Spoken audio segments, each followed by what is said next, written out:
How's it going, yo? This is MCG. Today I just wanted to talk about, the Eastern teams in the bubble and just some thoughts, alright? So, let's start off with the Wizards because I'm starting from the bottom. As you can see, they are the 10th seed, even though they should be the 9th seed because only 9 teams from the East were invited to the bubble. But because they're so bad, they fell down. And yeah, their best player is Rui Hachimura or Thomas Bryant. Either one of them. I think Rui is the better player overall though, but hey, I wouldn't fight you if you said Thomas Bryant is better than him. But apart from these two guys, the team is just bad. Obviously all of their good players, or all of their best players are gone. Their best players are gone, and now they just have these role players and these young guys who are just trying to go out there and make the most of it. But yeah, they're still bad. I'm skipping the Hornets because they're not in the bubble, and now let's go to the Magic. First of all, my condolences to Magic fans because once again, you've had to deal with a player that is injured. And this isn't no light injury, this is an ACL tear. If you don't know who I'm talking about, I am talking about Jonathan Isaac. He just has so much potential, especially on the defensive side of the ball. And it's sad to see a player like that go down. It really is. I just hope that, he comes back from his injury better than he ever was and, fulfills his potential, all of the potential that he has, and just grabs a couple of Defensive Player of the Years because he is that good. He is actually that good. And I hope, the injuries don't cheat him of those awards. Now, Nets. Basically the same as the Wizards. All of their best players are gone. It's only left with Caris LeVert, who I think is their 4th best player because I got KD, Kyrie, and then I think Spencer Dinwiddie is better than him. But yeah, apart from Caris LeVert, the team isn't really that good. For some games, Carrot Luwawu looked actually really good. He was their best player or second best player. But it's kind of streaky. One game he's really good and the next game he only drops 8 points. So I don't know what that's about. But yeah, like I said, they're bad. And it's just sad to see the Magic and the Nets make the playoffs. Because if you go to the West, then up to the 7th seed, all of the teams are good. Just like here in the East, up to the 6th seed, all of the teams are good. But then, you have the 7th seed, that's bad. Whereby in the West, 7th seed are the Dallas Mavericks, as of right now. So now, moving on to the 76ers. Also, my condolences go out to the 76ers because they lost Ben Simmons to a knee injury. And it was a non-contact injury. It's kind of sad though, because I actually thought that 76ers were the team that could, potentially upset the Bucks because I thought they just matched up the best because of their paint presence, their paint defense of Ben Simmons, Al Horford, and Joel Embiid. Al Horford and Joel Embiid, they're strong enough to keep up with Giannis, and Ben Simmons might not be as strong, but he's just as quick. So, they could balance it out and just throw different bodies at him, rotate these 2 guys and, just make it tough for Giannis and let these other guys beat you. Because if I am any team facing the Bucks, I would rather let Chris Middleton and Eric Bledsoe beat me than Giannis Antetokounmpo. But hey. And now moving on to the Pacers. You know who the MVP of the bubble is? It's not Giannis. It's not LeBron. It's not Harden. It's not Luka Doncic. It's TJ Warren. That guy has been playing out of his mind. I don't know what's gotten into him. It's I don't know, maybe he thought about his fight with Jimmy Butler and was yo, we're going to come back and beat his ass. I don't know. But the guy has just been balling. He has been balling. And the Pacers in general they've been fairly good. Obviously you've got TJ Warren who's been playing great. But then you've got guys like Victor Oladipo, who's slowly but steadily coming back.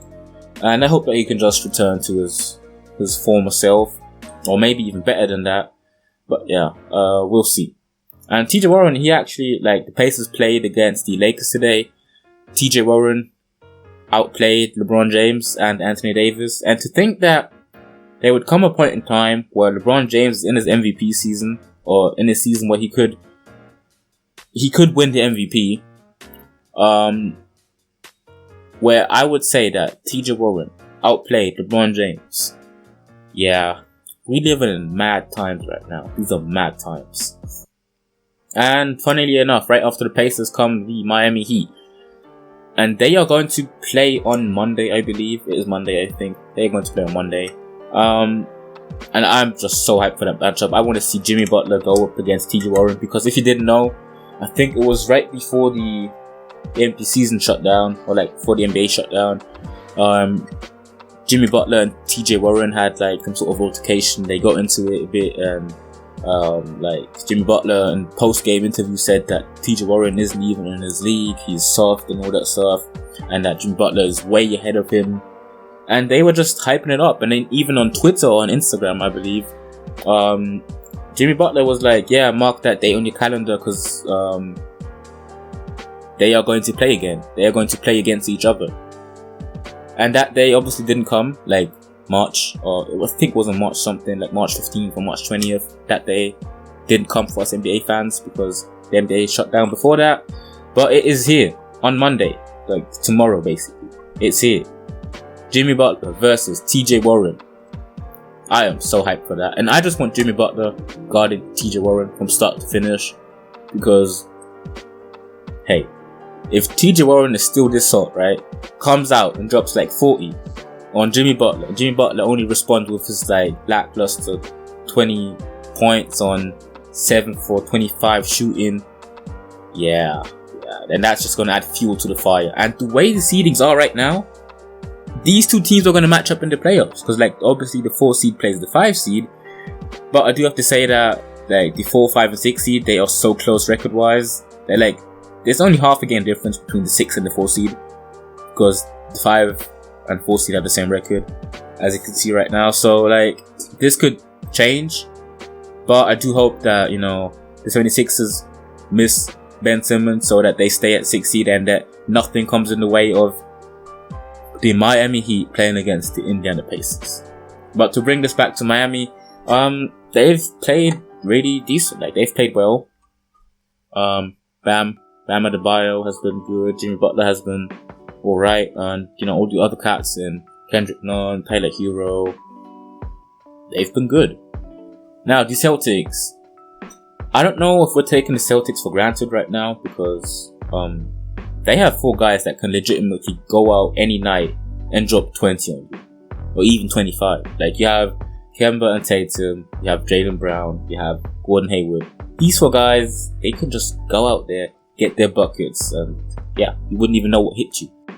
And I don't know if that's the standard, because I don't think enough people talk about how talented these Boston Celtics are. We only talk about their glaring weakness, so to say, in the fact that they don't have a big paint presence, and they don't have somebody that can stop a Giannis or a Joel Embiid in the playoffs, or even a Bam. So yeah, I think that they're really good, and if they play the 76ers, they are probably going to win that, because I think the 76ers, they are going to miss Ben Simmons ultimately, unless Ben being gone somehow, you know, unlocks beast mode in Joel Embiid, and he all of a sudden plays like Shaquille O'Neal. Nobody knows, but I wouldn't say it's unlikely, because Joel Embiid is a talent. Joel Embiid is a talent, and the only thing that's actually like hindered him from being the talent that we know he can be is his conditioning and his health, basically. And now that he's had, you know, this off-season practically to rest and hopefully get in shape, I think that he could actually have a really, really good playoff run, maybe even the best of his career. Yeah, like, if it's really good, then it's probably going to be the best of his career, because Joel Embiid hasn't had that standout playoff series yet, I don't believe. So yeah, that's that for the Celtics. Now, moving on to Raptors.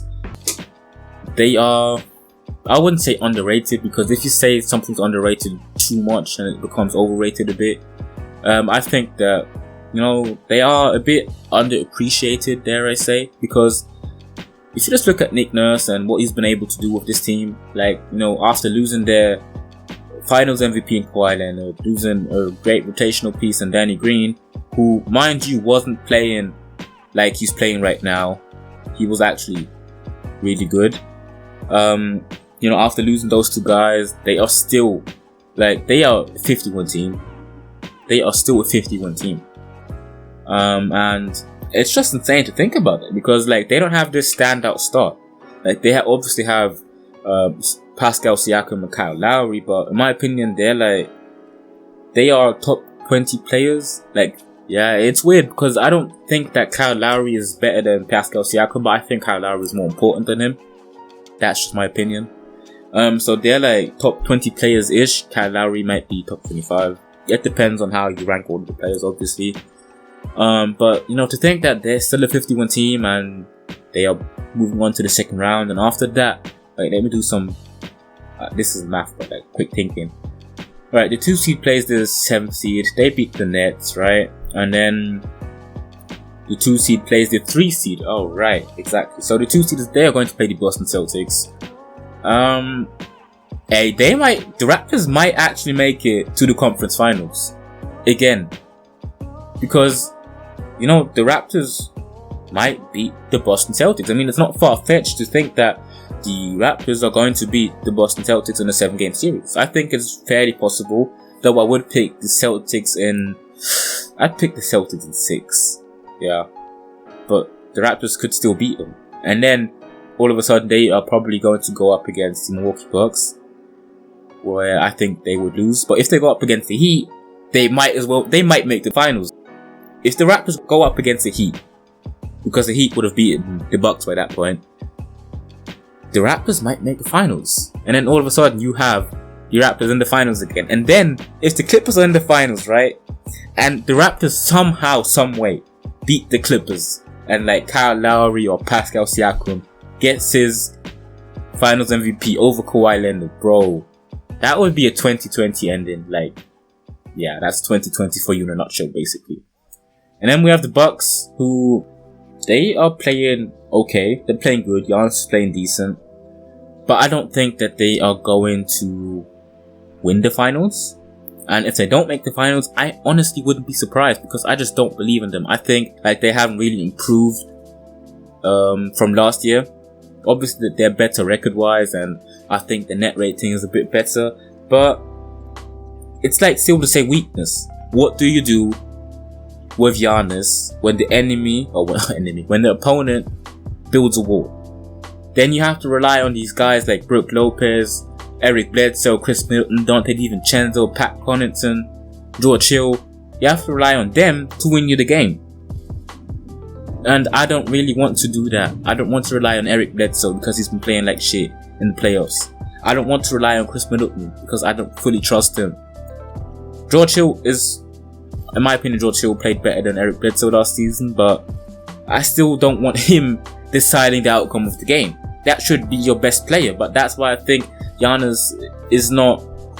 That's why I don't think Giannis is the best player in the league, because his weakness is so big that I just can't overlook it.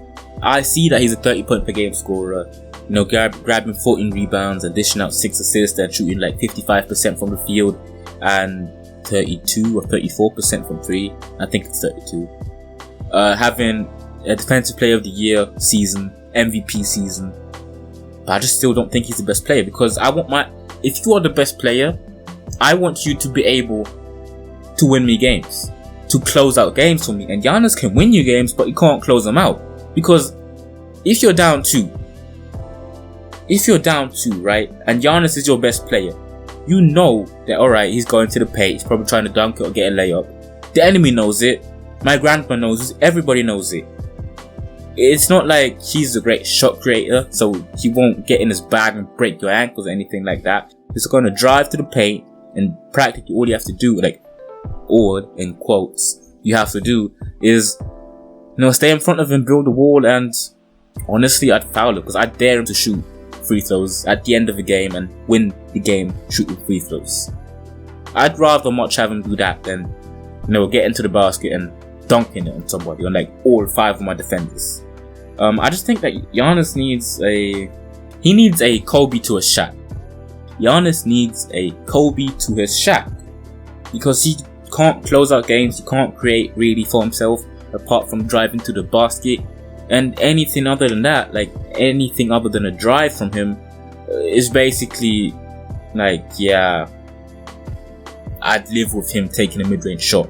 I'd definitely live with him taking a 3, but I don't want him getting to the paint. So yeah, that's basically it for the East. I am going to upload a video, maybe even today, where I talk about the Western teams in the bubble. So subscribe if you like this one, and if you want to see the next one.